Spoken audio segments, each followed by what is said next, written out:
Hi guys, welcome to another video, and today we're gonna talk with another junior ambassador. We're gonna talk with Bita Rezae. She's a young and brilliant architect from Iran, so she's gonna share with us a little bit about her work, her story, and also her experience doing Jacques Rougerie competition. So that's it, let's get started. Bita, thank you so much, and you are really welcome to this kind of talk because as I said to you before, it's really interesting to get to know like more people from the foundation, and I'm sure you'll have some great stories to share with all of us. So thank you so much. Thank you for having me. Yeah. So to start, as I said in every video, it's gonna be really nice to like you introduce yourself, where you're from. You are on the college right now, right? You, how old are you? This kind of stuff. Okay. Well, I'm Bita. I'm 23 years old, and I live in Iran. And I recently graduated from my bachelor degree. Oh. So, yeah, and the time that I entered into this competition, I was still a student. And so I think the content of my talks for today is mostly about how us young architects feel when we want to enter in a competition, or how do we feel while being in the way of becoming an architect. Yeah, exactly. I don't know, in your college, maybe, or in your country, in your city, is it a thing, architecture competition? So people like get I don't know, participating in this kind of stuff. Actually, for college students, yes, because after you graduate, it's really hard to find a job. The amount of architecture graduate is somehow a lot. And so it's a competition that you get a job, and for getting a job, it's better to have a better resume, some portfolio, better CV. And because you don't have much chance to be in a real project, it's a great opportunity to enter in a competition so that you can have something on your portfolio. Yeah, that's the same here in Brazil, and that's one of the like the major reasons to do a architecture competition, right? So you can develop your portfolio, your I don't know, the skills on design stuff. That's really interesting. So did you get any prizes on the this kind of architecture competition, the Jacques Rougerie Foundation? Actually, on the Jacques Rougerie, if I'm pronouncing it right. Yeah, I don't know. So just like a thing, I was like saying Jacques. I forgot, but most of the guys say Jacques Rougerie, but I don't know.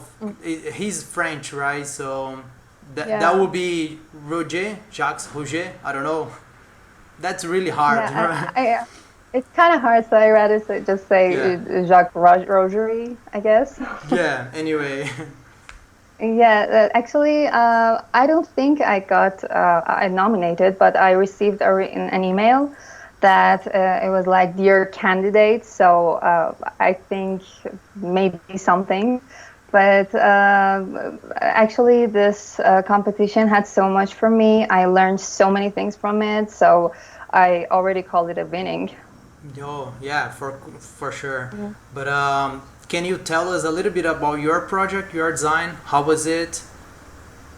The topic? Yes, actually, actually, the reason that my friends and I decided to participate in this competition was the fact that in our universities, the methods of teaching are still traditional.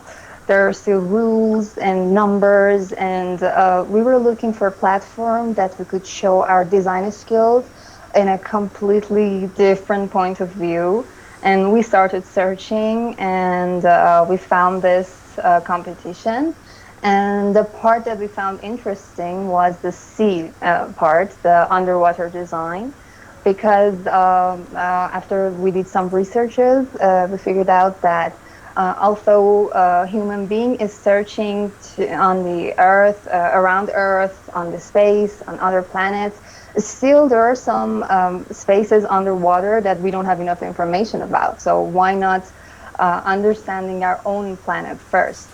And we started to think about a design that helps us to improve our knowledge of underwater world.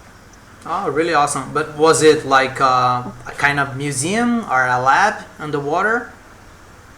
It was actually a research gate. It was some research stations, and there were like 12 research spaces in different parts of oceans and seas, and they had a shape that they could connect to each other and share the data they've gathered from different parts of sea. Oh, really interesting. But I don't know. Did you guys have any space for humans, like for like I don't know, some space for researchers maybe, or was it just about technology and this kind of major stuff? Mhm. Actually, we imagined how a researcher could live in that Oh, station. And yes, it was for human. We designed it for a human, and we did it based on what a human needs, including the water, food, and everything. And we also put some spaces, especially from the under part of our design, that could detach from that station and send the researchers down so they could just, study more. yeah, it's cover more. Whoa, really interesting. Yeah, but did you guys have any like information about it? Because it's so specific. So you guys probably did a really deep research about it, right? Actually, we got a lot of help, and we weren't just architects, all of us. Oh, nice. Uh, yeah, a friend of us was a geologist, someone from a physician, and we helped. We got help from different people with different field of studies, and that helped us to learn a lot, very, very much, and to get more scientific design, maybe. Yeah, Chisambang said in the other video, in the other chat, that this kind of research part, it's so much important. Maybe like it's 50-50, right? It's not just about designing Mm. space. It's all about researching and get to know this kind of new problems because we don't do that on college. It's a totally different topic. That's why it's so interesting. Yeah, exactly. Actually, we put our most of our time on figuring out our concept because how I see the concept is it's kind of like a machine. You have to gather all the data and then you have to insert it into this machine and then you'll get your design as a product. So it's a guideline that analyzes all your data, everything that you've researched and merge them, but only by one guideline because in other ways you'll just get mixed up by the amount of the data you have. Yeah, and do you guys, of course, you guys like thought about it, but how was it the sustainability part of it? Because you're like putting some kind of machine into the ocean, right? So I can see it like blending with the nature underwater. Like I don't know, Yeah. did you guys have any like cautions about it? Some kind of a particularly research about this kind of sustainability stuff? Yes, actually, our stations, what we thought about it is zero energy. It has to get every energy that it needs from the sea and its potential. For example, the waves, the sun, and underwater rivers. I don't know the exact name of it in English. There are some rivers deep down in the water in the seas, Yeah. and if you put something on it, so you can have energy out of it. We have it Oh, I see. right now, yeah. And so we research on different ways of getting energy so that we can make the stations zero energy, and yeah, we put a lot of time on that too. Yeah, and This kind of methodology that you guys used in this kind of architecture competition, was it the same for a regular project in your college maybe? No, not exactly, because when you're doing college projects, there are some, especially in our college in Iran, you just have to deal with so many rules, and if you go step out of those rules, your designs won't be accepted. So, we're just trying to find a way to get out of these boxes, and this is why we found the competition very interesting. Yeah, and do you have any criterias to participate in our architecture competition? For example, is it like the theme or the prize or maybe, I don't know, the deadline? Um, Actually, I think when you're entering in a competition, there's no one forcing you. It's only you on your own or with your friends. So the topic should be very interesting for you. If you don't find it interesting, then you won't spend enough time for it, so you won't get a good design. So I think the topic, how interesting it is for the person who's trying to participate, is the most important thing. This is how I think, actually. And yeah, that's it. Yeah, the deliverables you too, right? Because it's Yeah, sometimes yeah. you have a short deadline and so much to do. You have to figure out this too, right? Yeah, actually, because I spent a lot of time on research, I have to start very soon, and otherwise I'll face so many problems. Always. Yeah. And for all competitions that you have participated, which of them was like more difficult maybe, or that like you like the most? Actually, because I was still a bachelor student, I didn't participate in much competitions. Jacques Rougerie was my first international competition, and before that, I had two domestic competitions, and one of them was about an interior design, and the Oh. other one was a real build project. I mean, the winning person would get the design to be built. And well, the challenges was really, it was very realistic for me. And I am a very realistic person, but I try to challenge myself by competing in, creative competitions. And my favorite one was the Jacques Rougerie, and it was also the hardest. But this kind of Jacques Rougerie competition, it's, I think it's best when you are in college because that's like the way you said before. You think outside the box. You do stuff you won't do maybe when you are like a professional. That's why it's really interesting, right?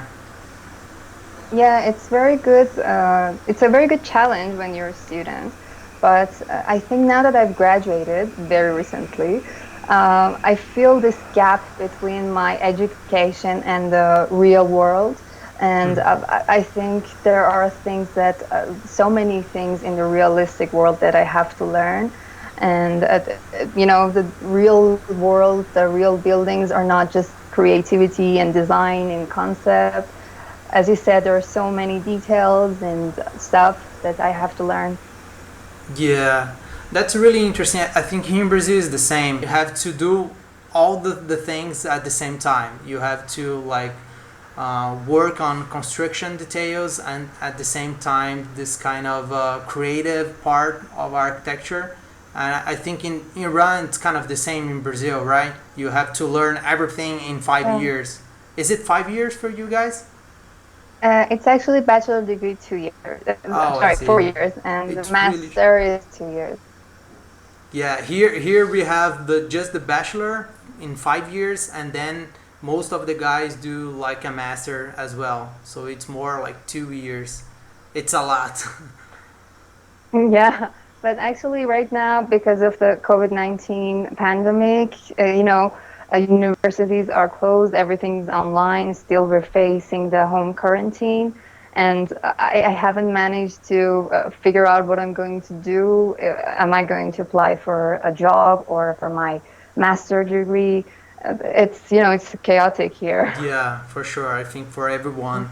But do you have plans to like go out Iran, maybe to get a job in another part of the maybe Europe? I don't know. Or do you have plans to stay in your city?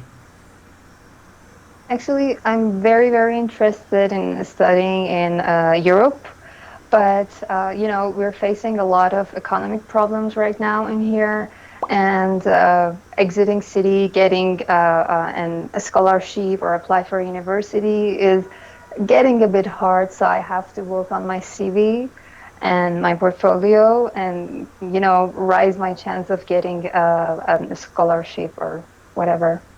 Yeah, it's really hard because right now most of the boards are closed as well, so we have to face that too.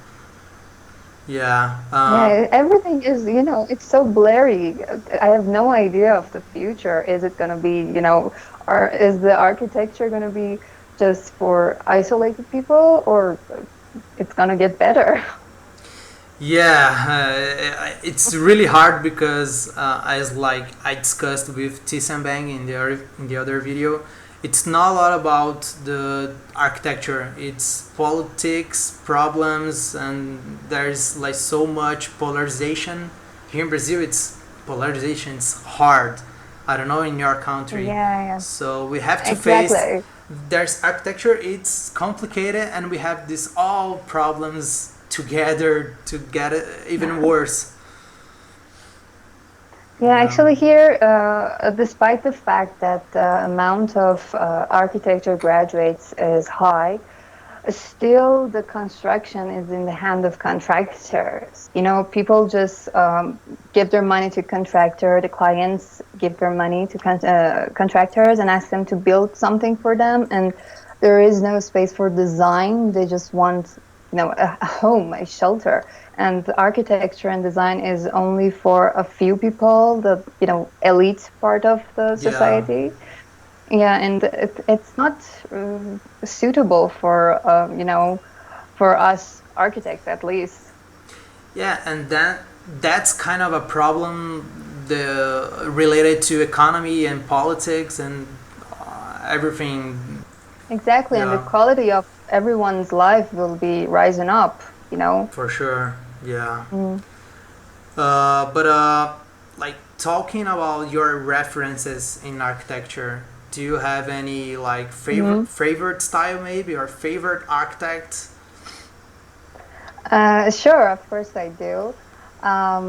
For um, outside of my country, I think I'm really into Peter Zumthor's work, and his books are amazing. I love the way he explains atmosphere and feelings. And for example, I forgot the name of his book, but in a part of it, he explains how your feet feels when you walk on a stone, that there's Yeah. water on it, and it's amazing. I really love it.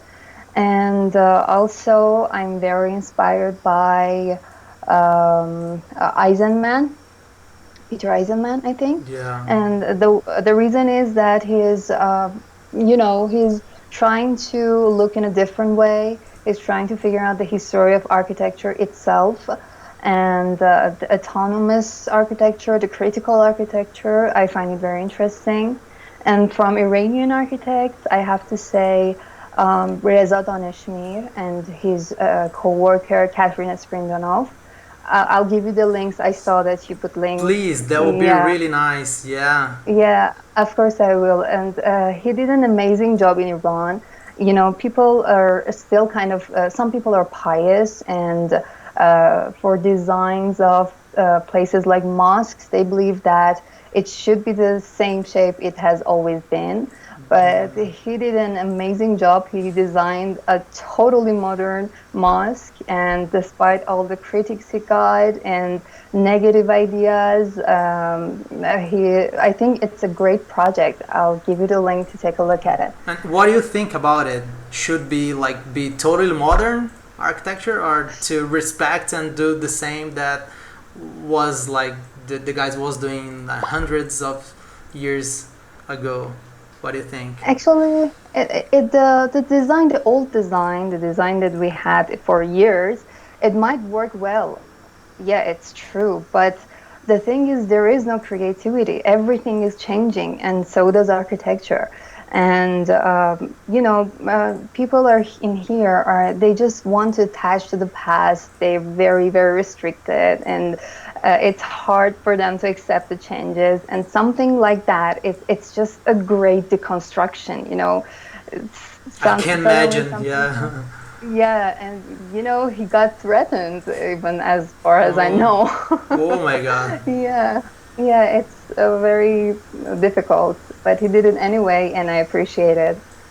Yeah, it's bold ideas that like transform and maybe do a new culture, or I don't know. But how is it in private projects, private designs? For example, a home. Is it like difficult to get a modern design, like different ideas for a regular client, maybe? Actually, no, it's not, because there is no specific rule. There are rules, of course, but Yeah. not any specific rule that your building, your facade should follow your neighbor's style. You can do whatever you want. It's good in some ways, but in other way, in here, if you cross the street, at the end, you've seen every possible style of architecture. Yeah. You just sometimes you need a rhythm. You need something that goes with each other, but there isn't any specific rules. Recently, I've heard that there's going to be some new rules about the style of design in every neighborhood. But for homes, it's somehow I can say it's free. You can do whatever you want. Yeah. As you said, there's like the goods and the bad ways of like reading it, right? Yeah. Yeah, I don't know. Here in Brazil, it's totally.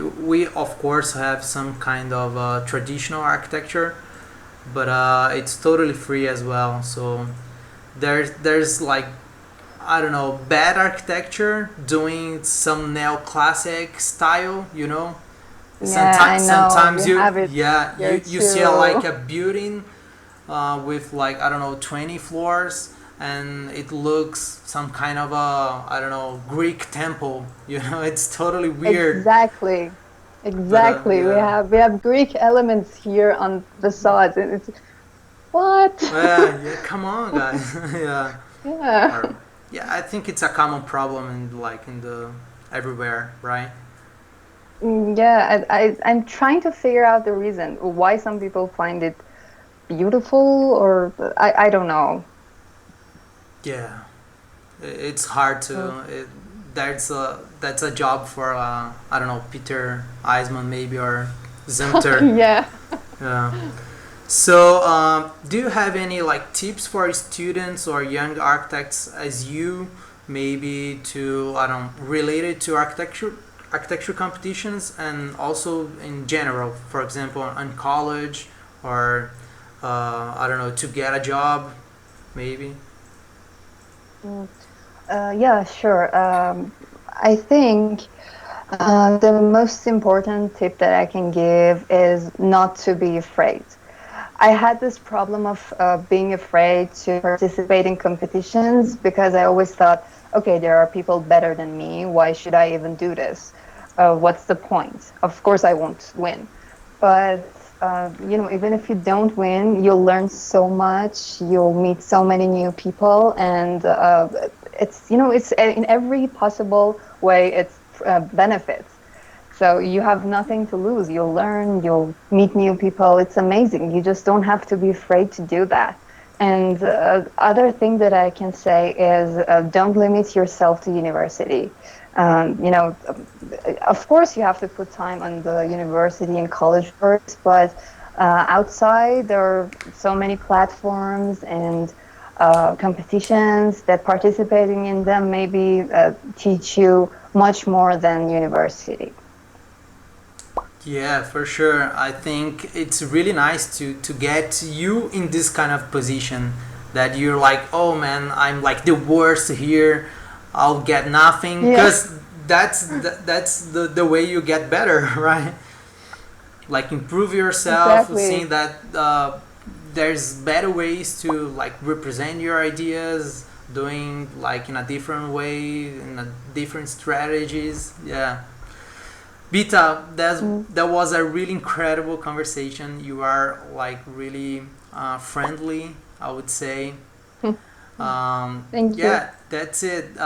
I'll leave your links on the description so guys like can contact you maybe. And you please give us the all the most of the good architects that you have in your city and small firms. I Sure. think that would be good as well. Sure. Thank you. Thank you, Vita. Bye. Bye. So that's it, guys. I hope you like this video. Make sure to leave your comments below and also make sure to subscribe because we're gonna have so much more videos like this one here. Alright, so that's it. See you in the next video.